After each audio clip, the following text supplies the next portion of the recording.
Home Minister Amit Shah is holding a public meeting in Valsad, Gujarat. Let's cut across.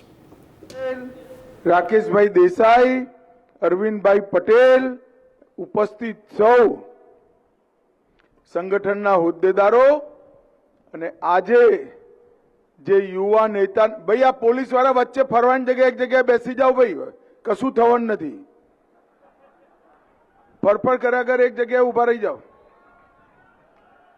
અને આજે આપ સૌની વચ્ચે જે યુવા નેતાને હું જીતાડવાની અપીલ કરવા માટે આવ્યો છું એવા અમારા લોકપ્રિય ઉમેદવાર આગળ આજ ધવલભાઈ પટેલ, જોરથી તાલી વગાડો જરા ધવલભાઈ માટે.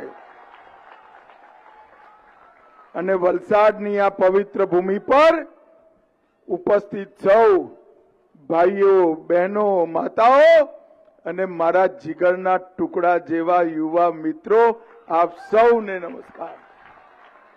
ભાઈઓ બહેનો, સૌથી પહેલા ઉનાઈ માતાના સ્થાનક સબરીધામ અને ભાવેશ્વર મંદિરને પ્રણામ કરી મારી વાતની શરૂઆત કરું છું.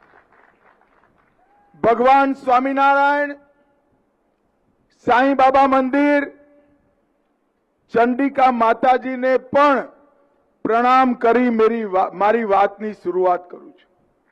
આજે આ ભૂમિ પર આવ્યો છું ત્યારે ભગવાન બિરસા મુંડાને મનપૂર્વક સ્મરણ કરી મારી વાતની શરૂઆત કરવા માંગુ છું.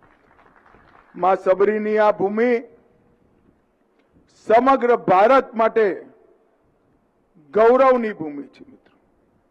મિત્રો, આવનારી ચૂંટણીમાં 7મી તારીખે તમારે મતદાન કરવાનું છે. આ ધવલભાઈના નામની સામે એક કમળનું નિશાન છે. કમળની નિશાન પર તમે બટન દબાવશો એટલે ધવલ તો MP બનશે જ, પણ સાથે સાથે આપણા નરેન્દ્રભાઈ પણ ત્રીજી વાર વડાપ્રધાન બનશે. ધવલભાઈને આપેલો એક વોટ સીધો નરેન્દ્રભાઈને વડાપ્રધાન બનાવવા માટે કામમાં આવવાનો છે. મને કહો વલસાડ વાળા બધા ભાઈઓ બહેનો, નરેન્દ્રભાઈને ત્રીજી વાર વડાપ્રધાન બનાવવાના છે. 26 સીટો ગુજરાતની જીતવાની છે. ધવલ પટેલને સંસદ સભ્ય બનાવવાના છે તો કમળના નિશાન પર વોટ આપો. ભાઈઓ, આ ધવલ એક યુવા આદિવાસી કાર્યકર્તા છે. ભણેલો ગણેલો યુવાન છે. પ્રોફેશનલ કેરિયર હતી. કોમ્પ્યુટર એન્જિનિયર બન્યો. ભાજપાના કામમાં જોડાયા ધવલભાઈ. રાષ્ટ્રીય સ્તર પર અમારા IT સેલમાં કામ કરતા હતા. રોજ માઉસ પર ક્લિક કરી નરેન્દ્ર મોદીનો પ્રચાર કરતા હતા અને હવે એના માઉસ પર તમારા વલસાડ ક્ષેત્રનો નકશો અને વિકાસ મૂકવાનું કામ આ ભારતીય જનતા પાર્ટીએ કર્યું છે. ધવલ યુવા પ્રત્યાશીની સાથે સાથે આદિવાસી પ્રાઇડ, આદિવાસી ગૌરવ, આદિવાસી સ્વાભિમાન માટે કામ કરવાવાળા યુવાન ઉમેદવાર છે.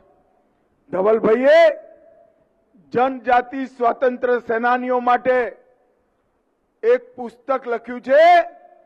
એ પુસ્તકનું ઉદ્ઘાટન પણ વિમોચન પણ મેં મારા હાથે કર્યું છે. ભાઈ, એક યુવાન પ્રત્યાશીને નરેન્દ્રભાઈએ કમળ લઈને વલસાડ મોકલ્યો છે. ભાઈઓ બહેનો, વલસાડનો વિકાસ,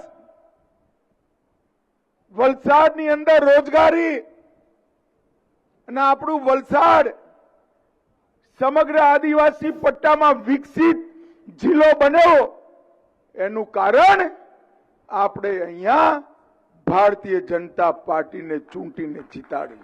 For more such videos, subscribe to the NewsX YouTube channel, hit the bell icon.